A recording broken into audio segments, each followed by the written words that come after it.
पवित्र श्रीमद् भागवत गीता, पवित्र चारों वेद, पवित्र कुरान शरीफ, पवित्र बाइबल, पवित्र गुरु ग्रंथ साहिब, पवित्र कबीर साहिब की वाणी में छुपे हुए गूढ़ रहस्य अर्थात तत्व को जानने के लिए कृपया अवश्य सुनिए जगत गुरु तत्वदर्शी संत रामपाल जी महाराज के मंगल प्रवचन।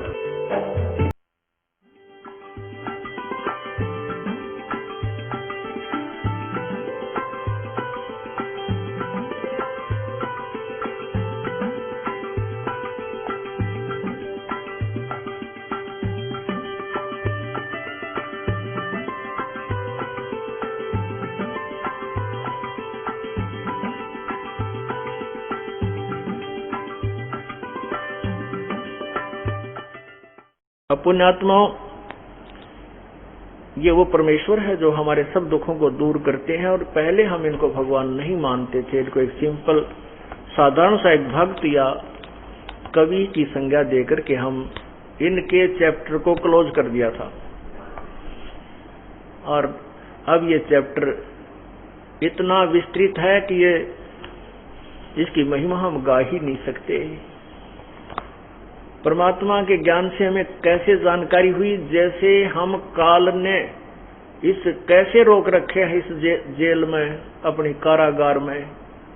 ये इतना गंदा स्थान समझो सतलोक की तुलना में। जैसे अपने भारतवर्ष के जो अपराधी व्यक्ति के लोग लुगाई होती थी, औरतें होती थी, उनको अंडोमान निकोबार काले पानी छोड़ आया करते थे और वहां पर कोई लॉ एंड ऑर्डर नहीं होता था। कोई कितना किसने सतावे, कितना दुख पड़े, ना कोई मकान, ना कोई रहने का स्थान।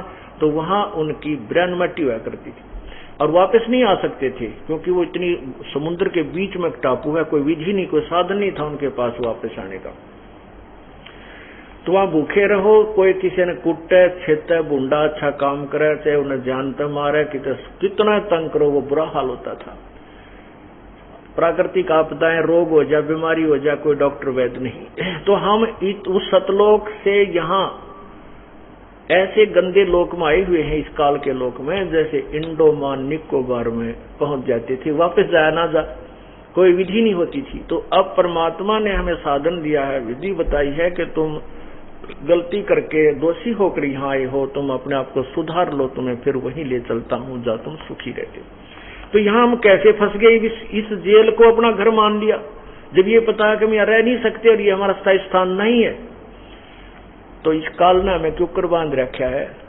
एक बंदर पकड़निया होता है, बंदर पकड़ने वाला, वो कैसे, तो उसमें वो चने डाल देता, 1 किलो आधा किलो चने उसमें उस पात्र में डाल देता है बुगड़े, और कुछ आसपास उसके बखेर देता है और दूर जा बैठता है एक तरफ। अब बंदर देखता है इधर उधर, उसको दिखते हैं कि बाहर चने पड़े हैं।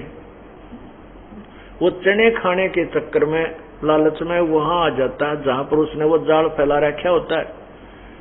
अब वो बंदर फिर उसमें झांक कर देखता है उस बीड़े मुंह के पात्र में, तो उसमें देखा तो घने चने पड़े। तो वो हाथ ने जबरदस्ती फंसा दिया उसमें और उसमें हाथ डालकर मुट्ठी भर लेता है, फिर भागने की सोचता है।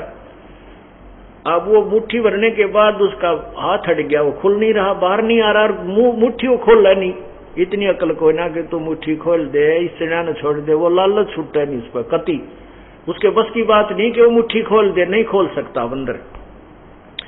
अब वो उधर से मुट्ठी खोलता नहीं, हाथ उसका फंस गया है, चिल्लावे है, रोए है, टट्टी करे, पेशाब करे, वो मुट्ठी ना खोलता, वो खोल नहीं सकता। उस बंदर पकड़ने वाले को पता है उसकी बुद्धि का कि इसमें इतनी अकल है कोई ना कि मुट्ठी खोल दे। तो ऐसे ही एक बंदर पकड़ने वाले ने यो जादू अपना जंतर चला रखा था। एक भगवान आत्मा दयालु आ गया, उसको पता था कि ये बंदर पकड़ने वाला इसको फिर नाना नाच नचाएगा, कितना सासू का कतवा होगा, कितना टीड़ पैर का दिखाओगा, यानी अपनी रोजी रोटी कमाने के लिए इस बंदर को ट्रेनिंग दे करके ये करेगा। उसने क्या किया, एक वो केले ले रहा था, वो एक केला उस बंदर के तरफ दिखा के नू और इतनी दूरी पर डाल दिया कि उसका मुश्किल से हाथ पहुंचे। अब बंदर ने वो रोना तो छोड़ दिया, वो केले पर ध्यान टेक गया उसका। अब जब केला उठाने की चेष्टा की तो वो मुट्ठी खुल गई, थोड़ी सी ढीली होगी, वो चने खुड़कते ही नीचे गिर गए। अब उसने बंदर ने पूरे जोर से फिर वो केला उठाने की चेष्टा की, वो हाथ निकल गया और लेकर केला भाग गया। तो परम गया तो अपने को ये मोह ममता के चने दे रखे, थोड़े से आपके या तेरी कोठी या तेरी कार या तेरी बेटी या तेरा बेटा है या तेरी जमीन या मुट्ठी भर रहे हाँ हम आप पर, फिर रो हाय मर गए, हाय दुखी हो गए, हाय हमें ये कष्ट हो रहा है, हमारी जन्म मृत्यु क्यों ना छूटती। परमात्मा दयालु है, उन्होंने ये राम नाम का सत्संग का केला गिर दिया तुम्हारे आगे। एक बार मुट्ठी छूटन लागी थारी, थोड़ी बहुत समय आपको परमात्मा का यू केला खाने को मिल जाएगा और इस ले को केले को भाग जाएंगे अपना सतलोक में, फिर इसके छोड़ जाएंगे चने को यहीं पर। बोलो सतगुरुदेव की जय।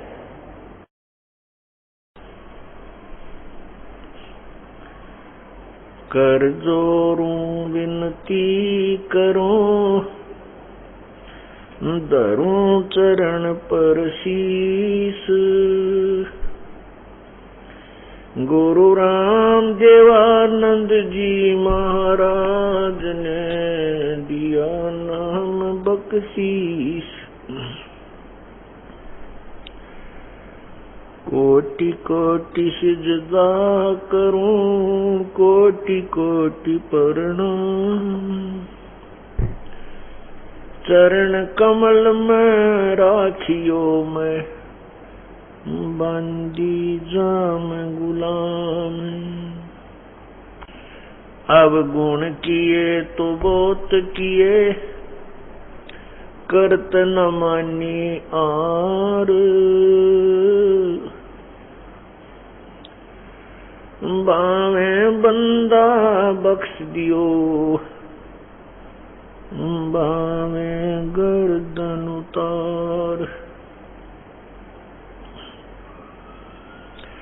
अब गुण मेरे बाप जी, बख्शो गरीब नवाज, जो मैं पूत कपूत हूँ बोर पिता को लाज। मैं अपराधी जन्म का नक्सक भरे विकार, तुम दाता दुखी बंजना मेरी करो संभार।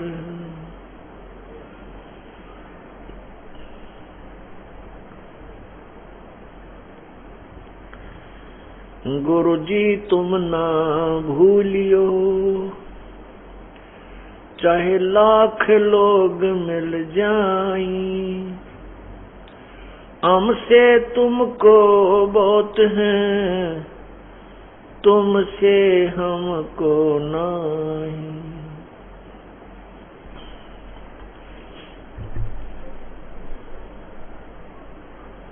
बंदे तो कर बंदगी, जे चावे दीदार,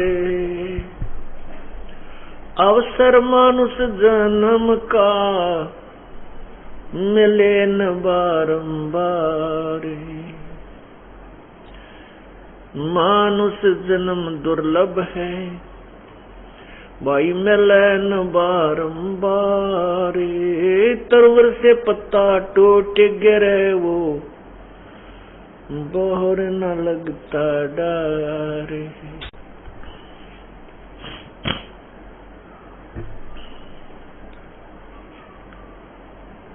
लूट सको तो लूटियो, राम नाम की लूटे, पीछे फिर पछताओगे प्राण जाएंगे छूटे।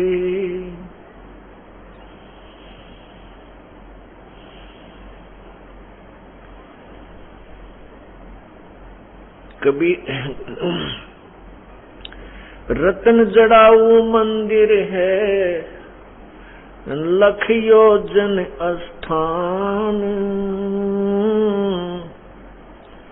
साकट सगाना बैठियो, चाहे हो इंद्र समान।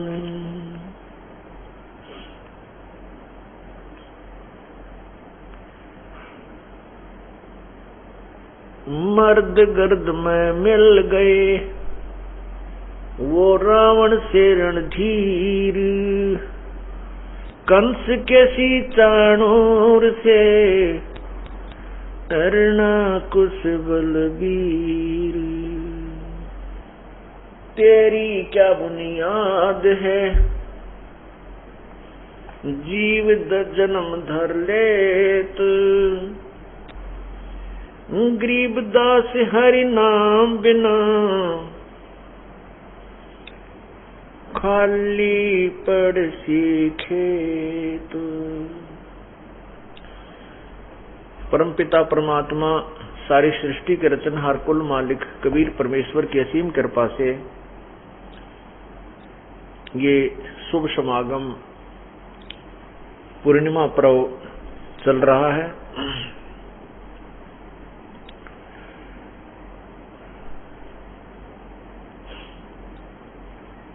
परमात्मा की असीम कृपा से ही पुण्यात्माएं सत्संग का लाभ उठा सकते हैं।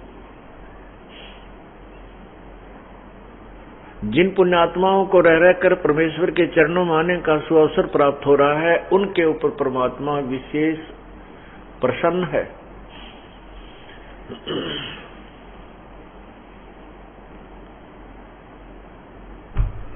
और उसकी कृपा से ही ये शुभ कार्य हुआ करते हैं। सत्संग में आने से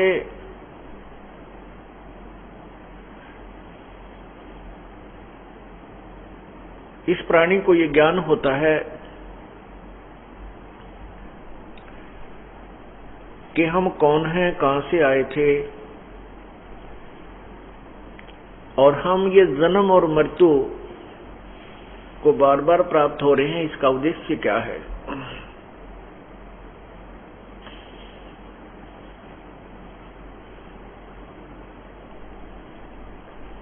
जैसा कि आपने सुबह के सत्संग में सुना था कि हम यहाँ काल की जेल में बंद हैं, कारागार में बंद हैं, और यहाँ काल की इस कारागार से, जेल से केवल एक ही परमात्मा पूर्ण ब्रह्म हमें छुड़ा सकता है।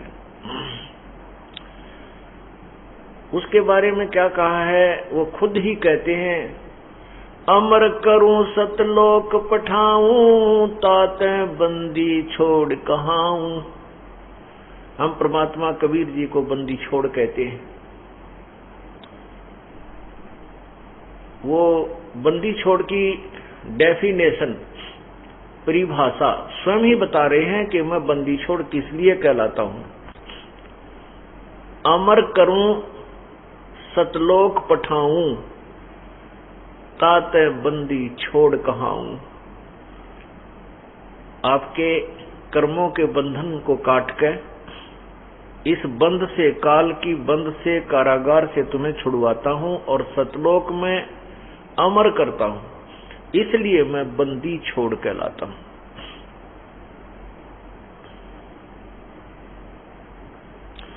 इसके अतिरिक्त कौन कौन कैसे कैसे भ्रम भटक रहे हैं,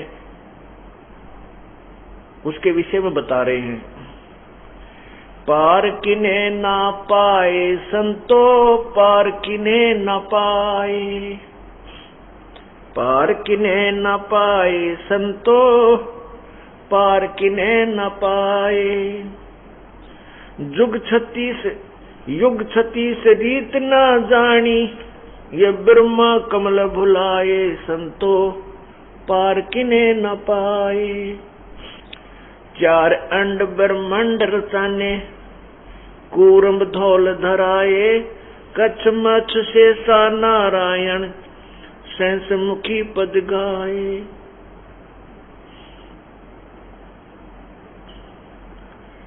चार वेद स्तुति करत हैं, ज्ञान अगम गौराए, अकथ कथा अक्षर नी अक्षर, वो वेदों लिखा ना जाए। सुरत नृत से अगम अगोचर, मन बुद्धि हैरत खाए। ज्ञान जान से अधिक परेरा, क्या गाऊं राम राय।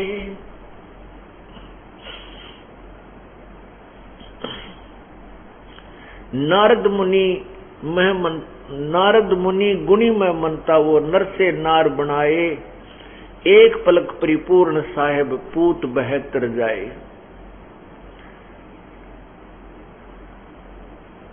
ध्रुव प्रहलाद भक्ति के खंबा 12 कोट चिताए, जिनकी पैज करी परवाना खंबा में प्रगटाए। रावण शिव की भक्ति करी थी, 10 मस्तक धर ध्याये, राज पाकर गए रसातल, जिन कैलाश हलाए। सत्य साधना ना मिलने के कारण, तत्व ज्ञान के अभाव से ये प्राणी साधना करके भी फेल हो गए, काल के जाल में ही रहे। इसका प्रमाण दिया जा रहा है, बताया जा रहा है। शिव की भक्ति करी, रावण शिव की भक्ति करी है, 10 मस्तक धर ध्याये, राज पाकर गए रसातल, जिन कैलाश हलाए।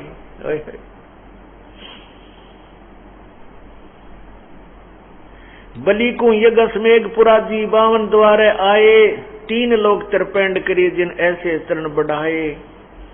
पंच बरतारी की पत राखी, सीता कलंक लगाए, अंत चीर चिंतामणि साहेब, चिंतामणि की ने शोभा कही न जाए।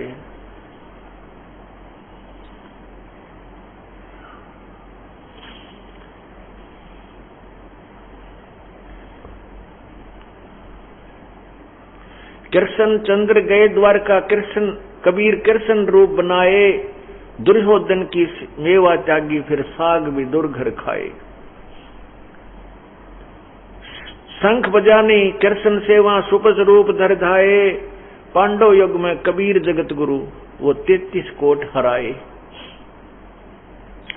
बाजा शंख स्वर्ग में सुनिया, अनहद नाद बजाए, तैमूर लंक की एक रोटी, रुचि रुचि भोग लगाए, सजना जात कसाई, उदरे पारासर ध्यान डिगाए।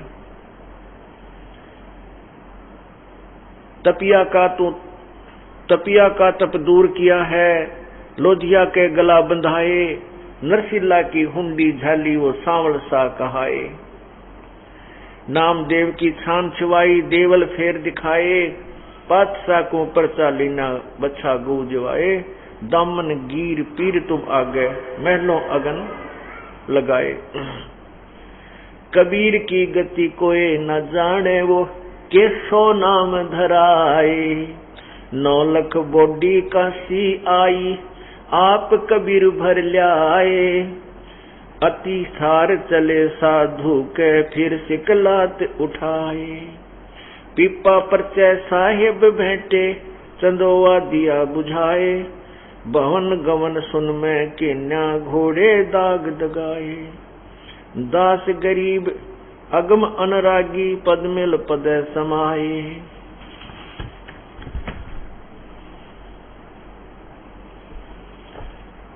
अब इसमें क्या बताया है कि पूर्ण परमात्मा की यथार्थ साधना न करने से कैसे कैसे इंसान साधक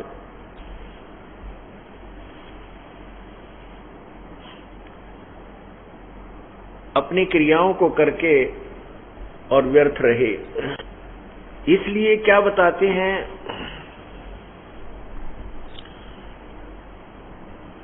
सतगुरु सौदा कर वो नहीं बात जात है। बाद का अर्थ होता व्यर्थ।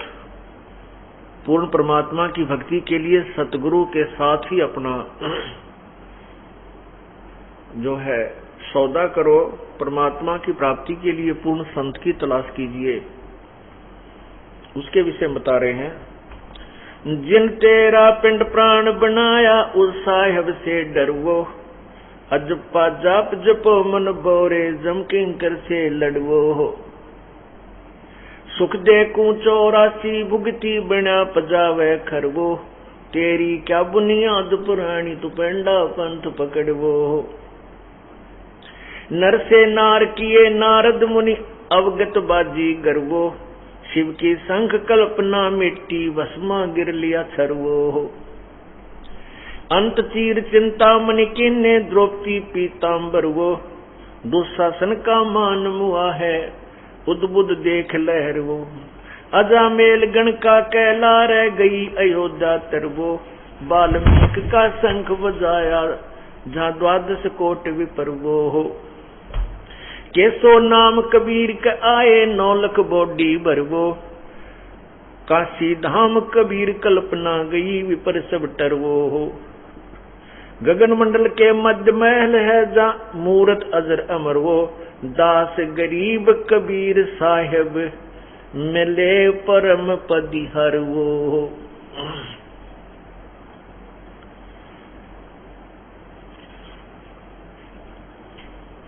उस साहेब से डर वो,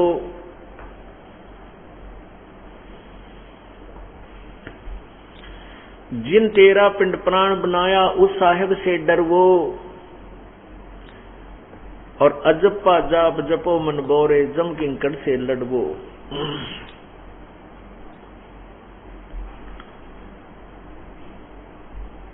सुखदे को 84 भुगती बिना पजावे खरवो, और तेरी क्या बुनियाद प्राणी तू पंडा पंथ पकड़वो।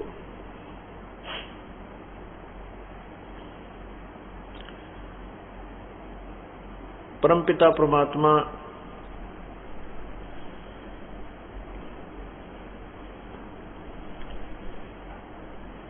आत्म कल्याण का मार्ग बता रहे हैं, हमें समझाने की चेष्टा कर रहे हैं कि जिस परमेश्वर ने, जिस पूर्ण परमात्मा ने आपको ये सुंदर शरीर दिया, उस परमात्मा से डर और उस परमात्मा से डर के परमात्मा की भक्ति करो।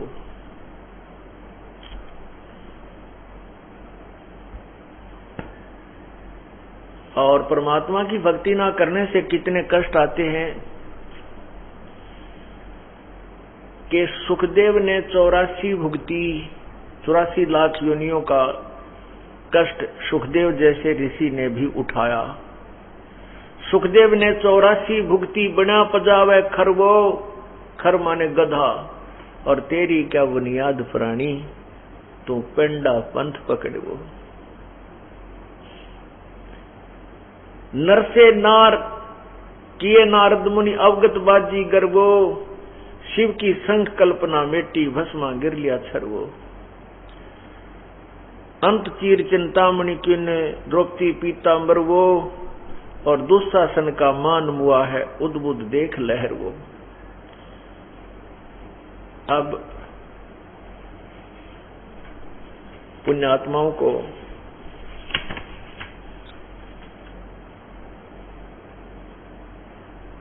सत्संग में आने से ज्ञान होता है कि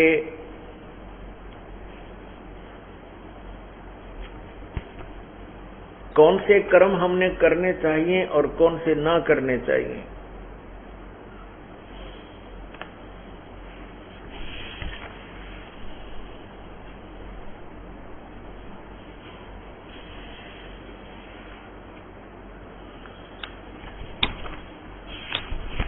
जब तक हम सत्संग में नहीं आते तो अपने जो भी क्रियाएं हम कर रहे होते हैं उसी को सही मानते हैं।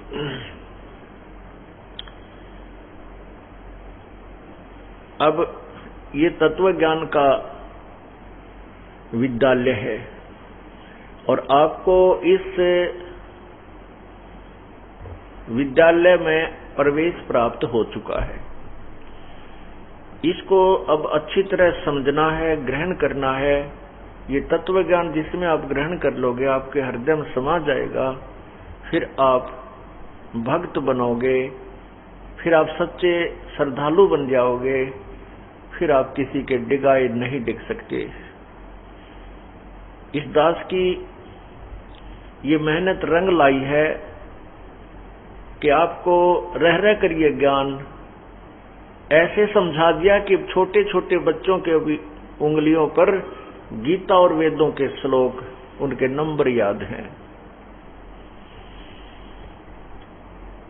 और जिसका परिणाम ये हुआ कि इतनी भयंकर आपत्ति इस काल भगवान ने हमारे ऊपर डाली थी, लेकिन वो परमात्मा की सच्ची आत्मा, प्यारी आत्मा टस से मस नहीं हुई, क्योंकि ये तत्व ज्ञान से परिचित थे और यहाँ की सच्चाई से भी परिचित थे।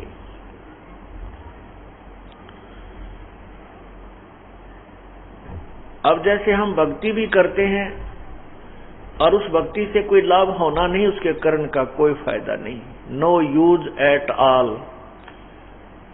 उसका कोई फायदा नहीं, किसी कीमत पर भी उसका कोई लाभ नहीं। कि कितनी ही श्रद्धा, कितनी ही कुर्बानी कर ले। क्या बताते हैं, रावण शिव की भक्ति करी थी और 10 मस्तक धर ध्याए, राज पाकर गए रसातल, जिन कैलाश हलाए।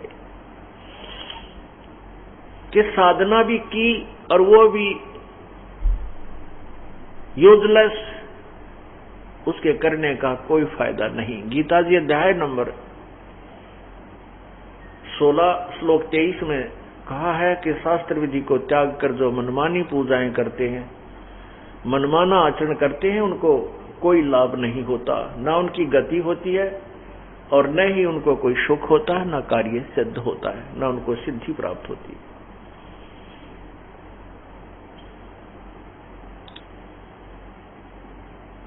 फिर गीता अध्याय नंबर 7 के और श्लोक 12 से 15 में तीनों गुणों, रजगुण ब्रह्मा, सतगुण विष्णु, तमगुण शिव जी की भक्ति को व्यर्थ बताया है। इसी का परिणाम स्वरूप रावण ने अपने नीम हकीम गुरु से ज्ञान हुआ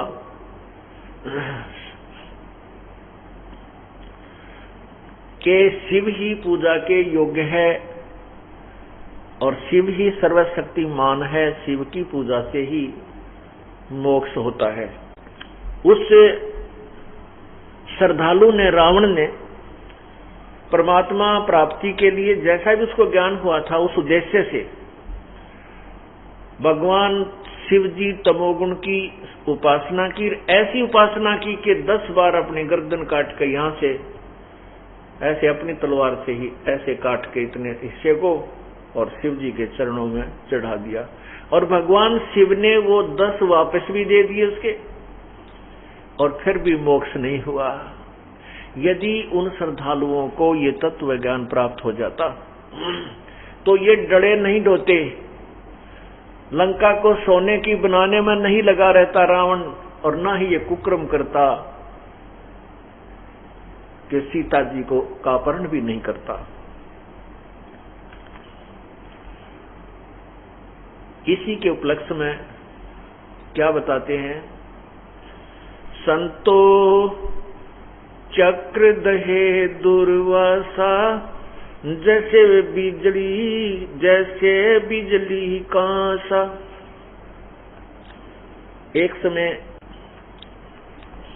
एक समय राजा अम्बरीश जी, सतयुग में राजा अम्बरीश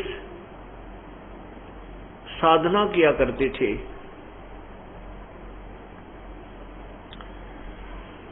और वो भगवान विष्णु के उपासक थे। जैसा भी उनके गुरुदेव ने बताया था, उस आधार से वो भगवान विष्णु की साधना कर रहे थे। एक दिन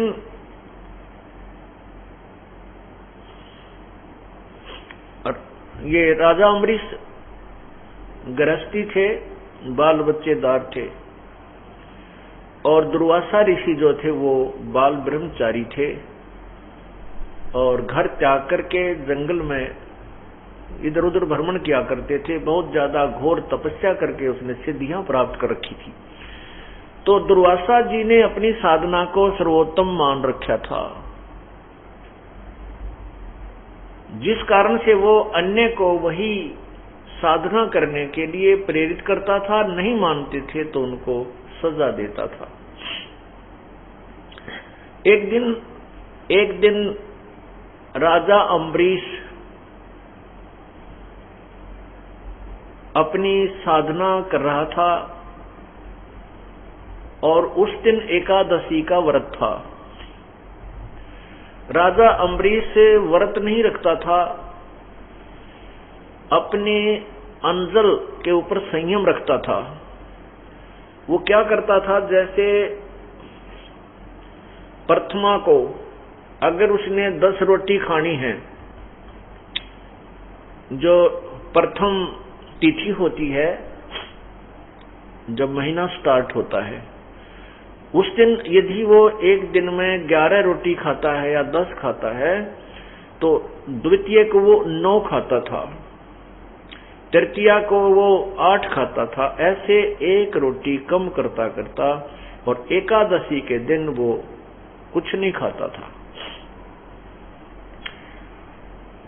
अब वो व्रत वैसे तो भक्ति मार्ग में ऐसा नहीं है, लेकिन उसने अपनी सूझबूझ से, जैसे गुरुजी ने बताया, वो कर रहा था और साथ में विष्णु जी की साधना भी करता था। एक दिन दुर्वासा जी राजा अम्बरीश के दरबार में पहुंच गए और उस दिन एकादशी वाला दिन था और राजा ने उस दिन आहार नहीं करना था।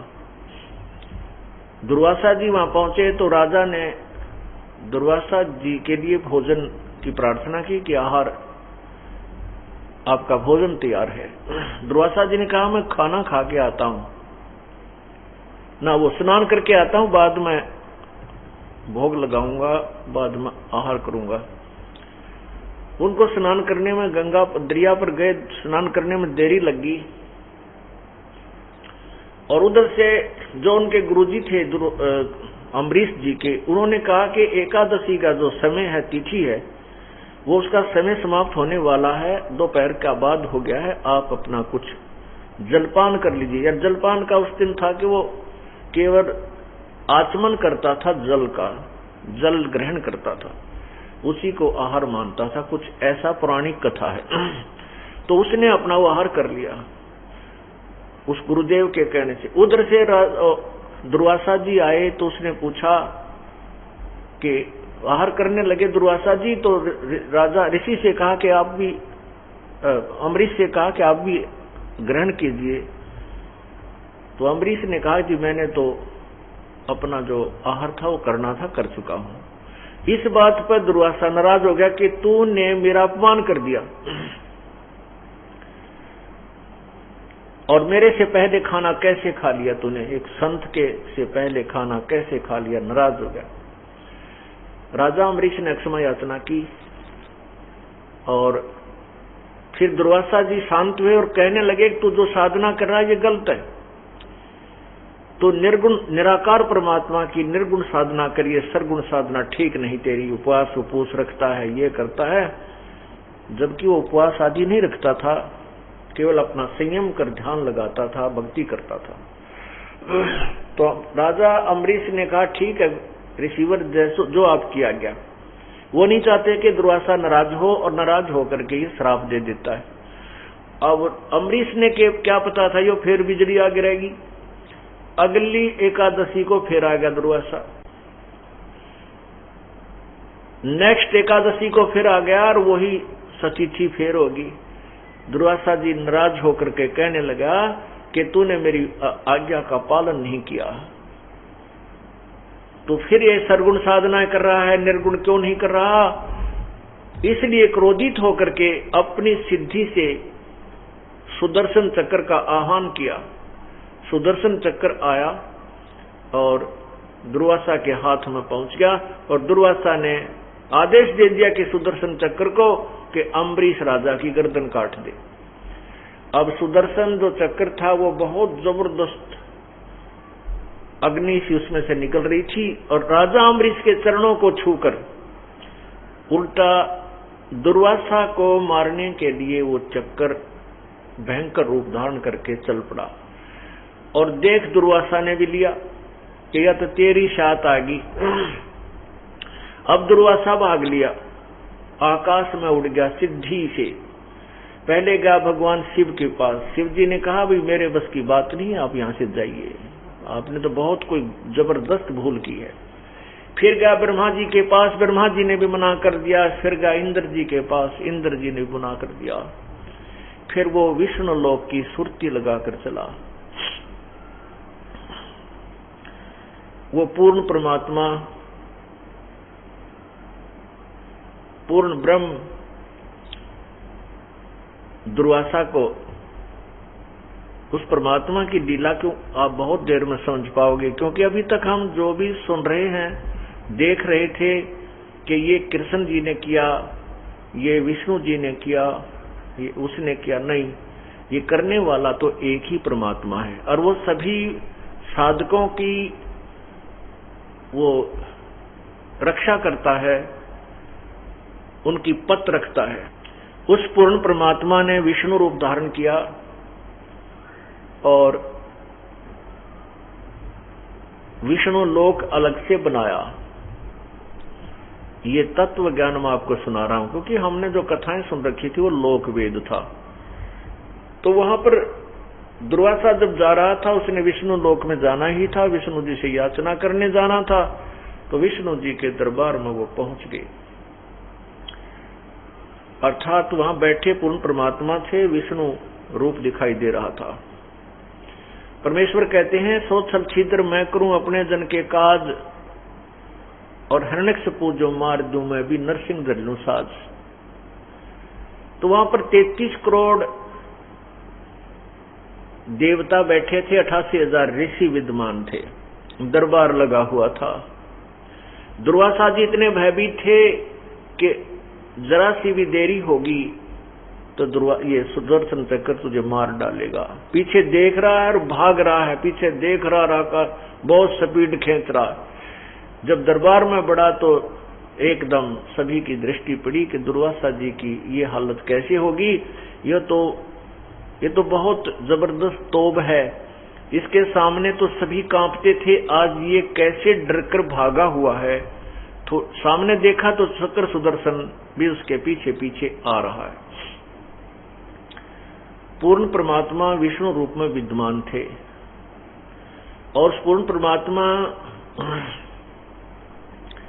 के सामने सुदर्शन चक्र 10 कदम दूर यानी 50 फुट की दूरी पर ऐसे खड़ा हो गया, और नी लपटें ऐसे निकल रही थी। और दुर्वासा जी एक बार सुदर्शन चक्र को देख रहा था, दूसरी ओर विष्णु रूप में विराजमान परमात्मा को बंदगी कर रहा था, प्रार्थना कर रहा था कि मुझे बख्श दो।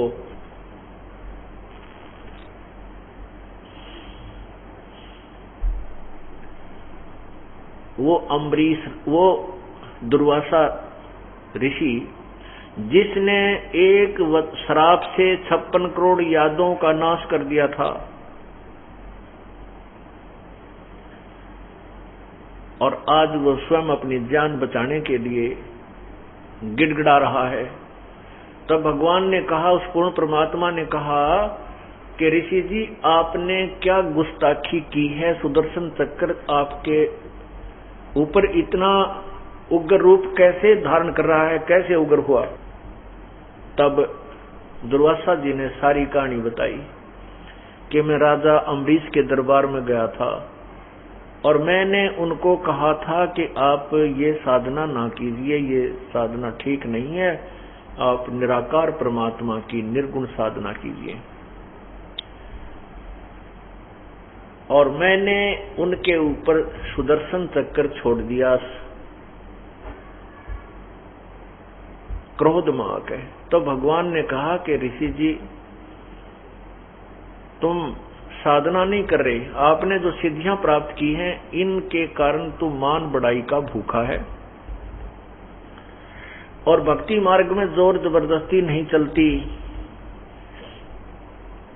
आपने उस महान आत्मा को, उस पुण्य आत्मा को नहीं डराना धमकाना चाहिए था।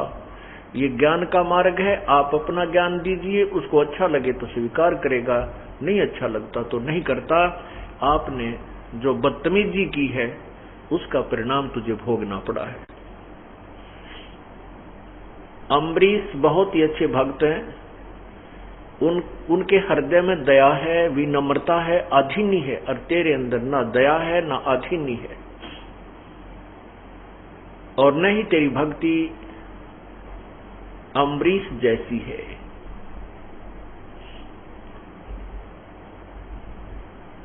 तो फिर क्या कहा कि आप वापस जाइए, राजा अम्बरीश के चरणों में शीश रगड़िए, और वो कृपा करेंगे तो तेरी जान बचेगी, अन्यथा नहीं। अब मरता क्या नहीं करता है।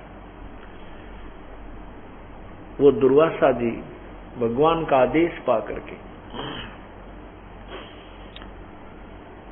वापिस आया, अम्बरीश के चरणों में शीश रख दिया और कहा मेरी जान बख्श दो, मुझसे गलती होगी, मुझे क्षमा कर दो। फिर भी वो महान आत्मा राजा अम्बरीश कहने लगा, हे रिसीवर, मैंने कुछ नहीं किया, मैं तो आपका दास हूं, आपका किया हुआ ही आपको मिला है। और कहने लगे कि ये भक्ति का मार्ग है, इसमें अंडीपना नहीं चला है, इसमें अधीनी चलेगी। आप अभिमान में बहुत चूर हो गए थे, परमात्मा ने तेरे इस अभिमान का नाश करने के लिए ये सब लीला की है।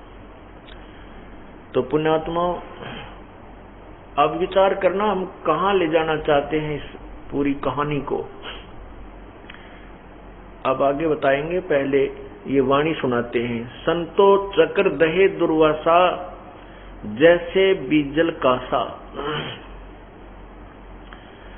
अम्बरीक के द्वारे आए किया ज्ञान प्रकाशा, चक्र सुदर्शन चोट चलाई, भई ऋषियन को त्रासा, तीन लोक में विचरत डोले, मिटा न मन का सांसा, ऐसे ऋषि दिल बेदुन लागी, जो जल दाह जीवासा, काल स्वरूप कलंदर देवा, 56 कोट किए नासा, जादो वंश अनसनी राख्या, जो जल बीच पतासा, अम्बरीक राजा राजधानी, घोरे व्रत उपासा, जा पर चक्र चोट नहीं चाले, पद में लिया निवासा, पूर्ण ब्रह्म कचैड़ी पहुंचे, सुना दिग्विजय रासा, मति के हीन दीन हो चालो, तुम ऋषियन मान पियासा, 33 कोट जहां बैठे वहां 88 हास्या, अम्बरीश के द्वारे जाओ, कर बंधन कर दासा,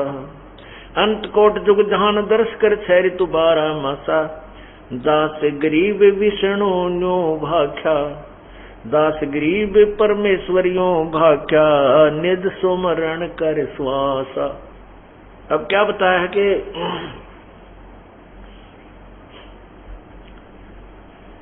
पूर्ण ब्रह्म कचैड़ी पहुंचे, फिर सुना दिग्विजय रासा, और परमात्मा ने बोले उस दुर्वासा जी को, मति के हीन दीन हो चालो, तुम ऋषियन मान पियासा, कि ऋषि जी तेरे अंदर भक्ति नहीं है, तू तो मान बढ़ाई का प्यासा है, तूने मान बढ़ाई की भूख है, तू भक्ति के निकट भी नहीं है। और हे मति के हीन मंदबुद्धि के व्यक्ति, दीन हो चालो, भक्ति में आधीनी सर्वप्रथम है, आधीनी के पास है ये पूर्ण ब्रह्म दयाल, मान बढ़ाई मारियो बेअदबी सिर काले। फिर क्या बताते हैं कि 33 कोट जहां ऋषि बैठे, 33 कोट जहां देवा बैठे, 88 हास्या, 33 करोड़ देवता बैठे नजर आ रहे थे, और 88,000 वो ऋषि। जब दुर्वासा की ये दुर्गति देखी तो कहते हैं 88,000 ऋषि भी खूब जोर से हंसे, उसका जुलूस निकल रहा था राजा अम्बरीश के कारण दुर्वासा जी का।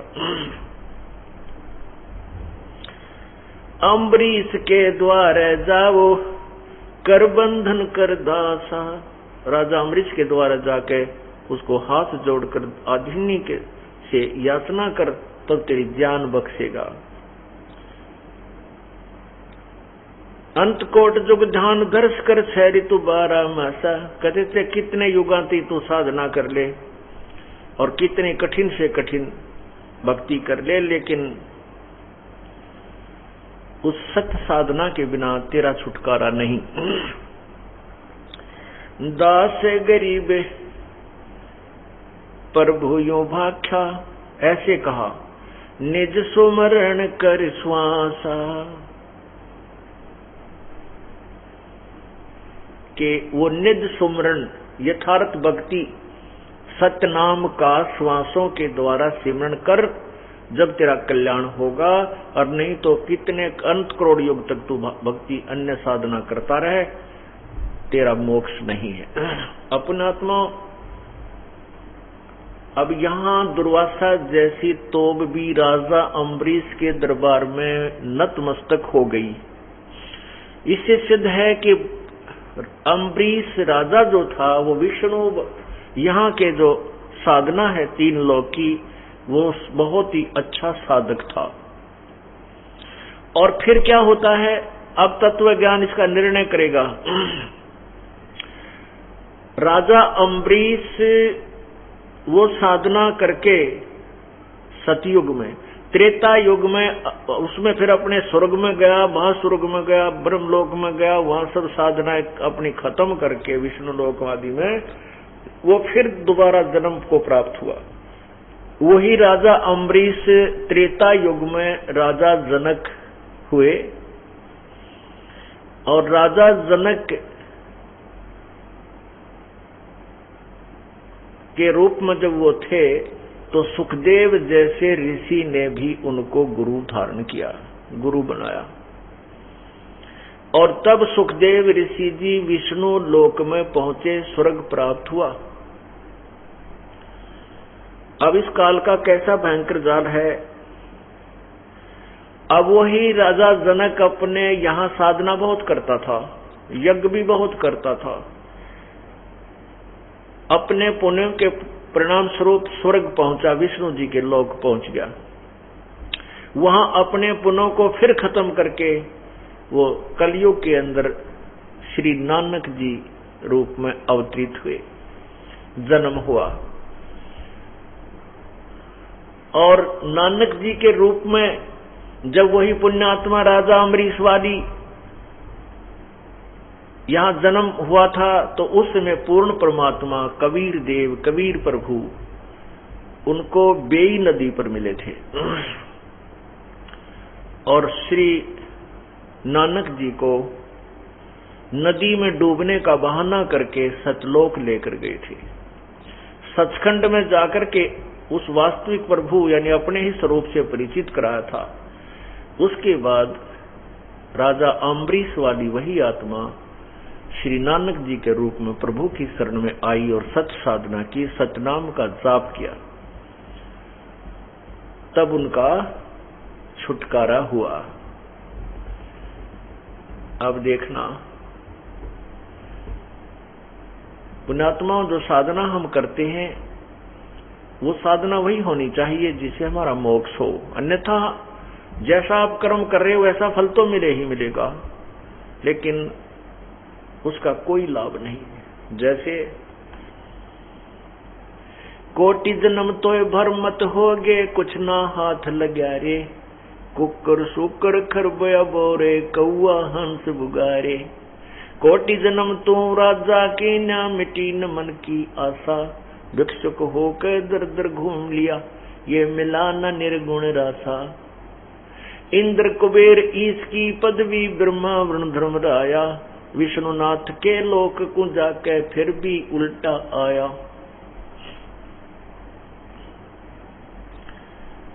असंग जन्म तो मरता होगे, इंद्र कुबेर ईश की पदवी, ब्रह्मा वरुण धर्मराया, विश्वनाथ के पुर को जाके फिर अपूठा आया।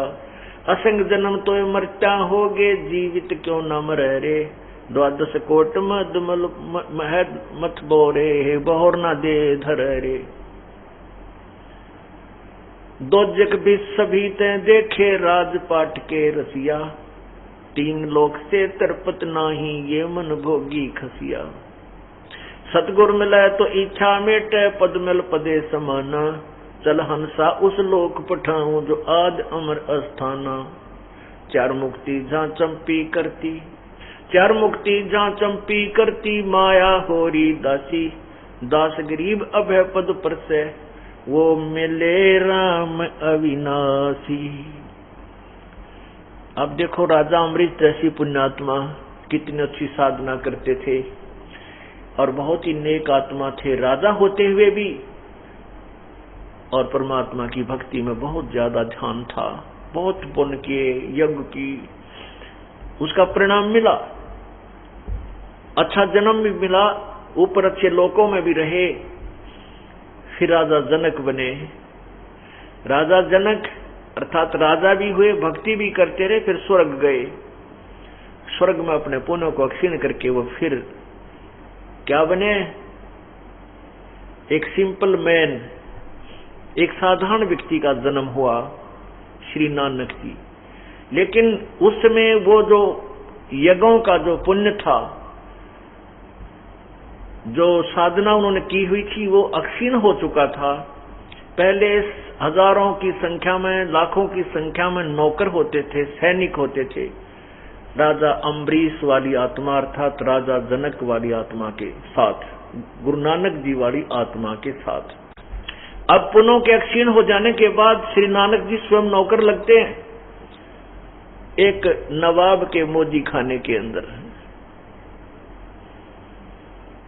लेकिन उस पुण्यात्मा का जो कभी ना किसी समय में, किसी युग में उस पूर्ण परमात्मा से संपर्क अवश्य रहा, और उस समय चाहे वो 1 वर्ष, 2 वर्ष, 3 वर्ष, 4 वर्ष प्रभु के चरणों में रह करके सत साधना अवश्य की हुई होती है, वही पुण्यात्मा आगे चल के प्रभु के चरणों में आता है। पूर्ण परमात्मा अपनी प्यारी आत्मा के पीछे पीछे रहता है, क्योंकि हमारे को, इस पुण्यात्माओं को इन नकली गुरुओं ने इतना भ्रमित कर दिया है कि वो परमात्मा की वाणी पर विश्वास नहीं करते। और परमात्मा क्या कहता है? जो जन मेरी शरण है ताका हूं मैं दास, गैल गैल लाग्या ठहरूं जब तक धरणी आकाश। परमात्मा क्या कहते हैं कि जो जन मेरी शरण है ताका हूं मैं दास, और गैल गेल लाग्या फिरूं, साथ साथ में रहता हूं उस पुण्यात्मा के जब तक धरती आकाश।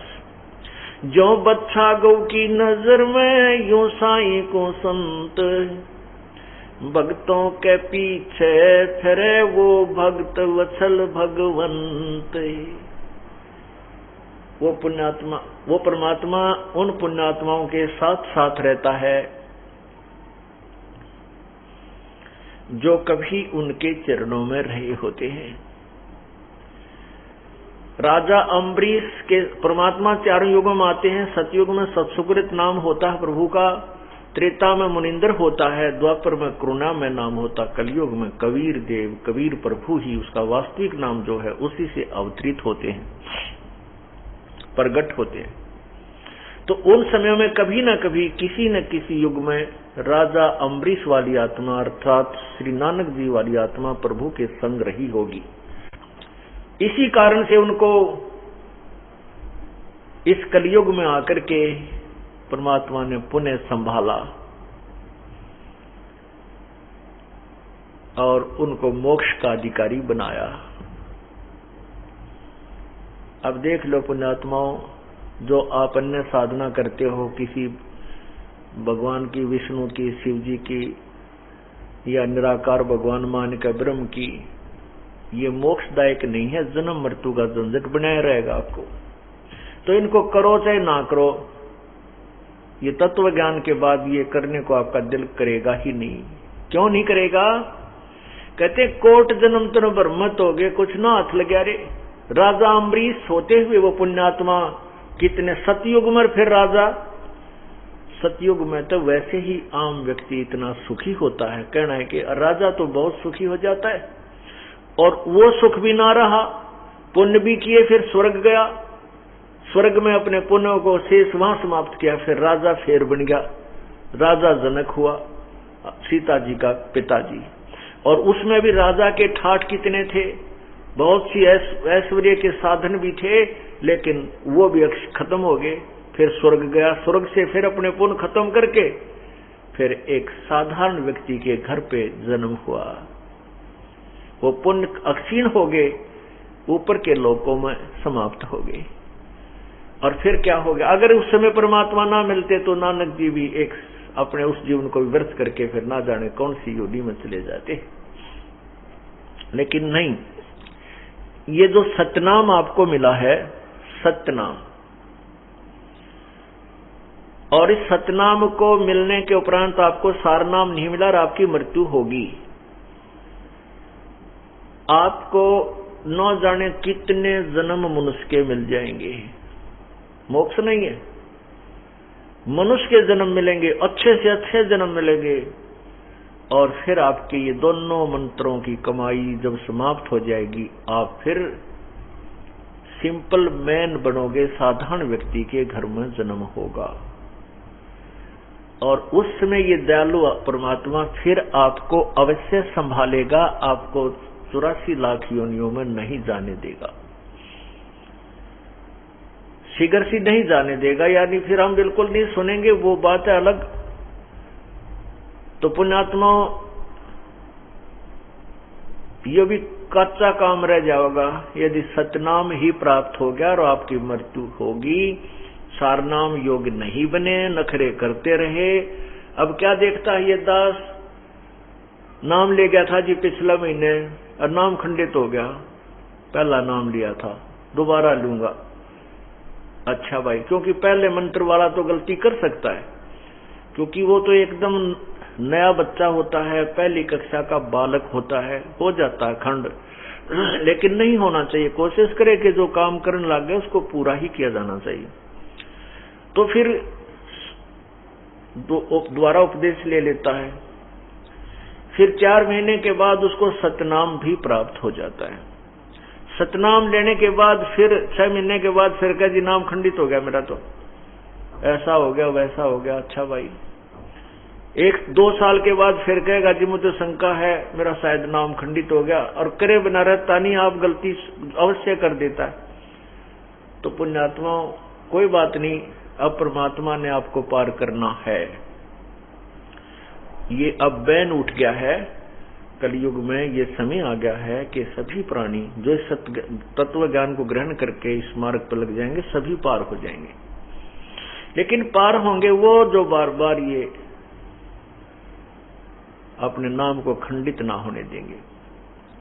अब क्या देख रहा है ये दास, जिन्होंने 10-10 साल नाम लिया न हो गया, तीनों मंत्र प्राप्त हो गए, वह भी नो कह मेरा तो नाम खंडित हो गया जी, ऐसे गलती बन गई। तो भाई ये पार होने के लक्षण नहीं है आपके, बहुत सावधान होना पड़ेगा। क्यों? हाँ, इतना है कि परमात्मा दयालु है, इन्होंने बहुत ज्यादा कंसेशन दे दी है कि कोई बात नहीं, इस बूढ़े कलयुग में, इस घोर कलयुग में ये गलती हो ही जाती है। लेकिन आपका जान का समय आ गया और उससे 1 महीने पहले फिर कह दोगे मेरा तो नाम टूट गया, ये कोई बात हुई नहीं। सावधानी बरतो। अगर आदमी 2 वर्ष 3 वर्ष 4 वर्ष के बाद भी दृढ़ नहीं होता है, फिर मोक्ष नहीं हो पाएगा आपका, बहुत सावधानी करनी पड़ेगी। अब परमात्मा कहते समझा है तो सिर दर पाओ, बहुर नहीं रे ऐसा दाओ। तो पुण्यात्मा जो ये दास आपको कह रहा है, फिर आपके साथ क्या होगा? जिनको सार नाम भी प्राप्त हो गया है उन गिल्ला के बनेगी, उनको और कुछ कंसेशन भगवान देगा, लेकिन मोक्ष नहीं होगा। ये मत समझना कि सार नाम मिल गया आप पार हो गए, नहीं, इसकी भी कमाई करनी पड़ेगी, आपने अंतिम श्वास तक करनी पड़ेगी। उसके साथ क्या बनेगा कि आप की मृत्यु होगी, सार नाम की कमाई पूरी बनी नहीं, तो फिर आपको तुरंत ही मनुष्य जन्म मिलेगा।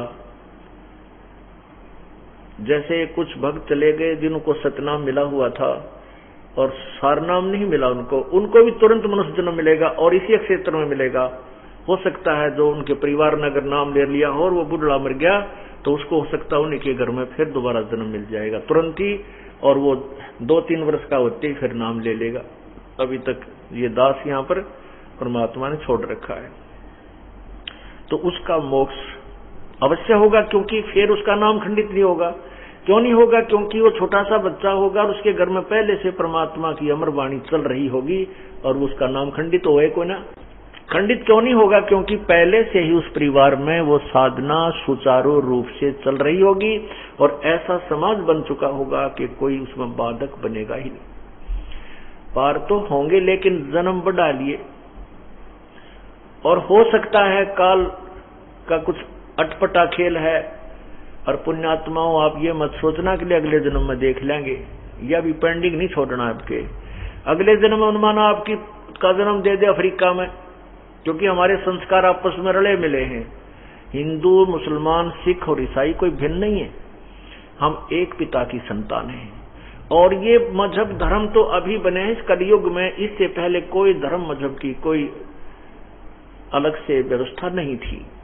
और तो उस समय हम आपस में एक दूसरे से रले मिले रहे हैं, हमारे संस्कार एक दूसरे में उलझे हुए हैं।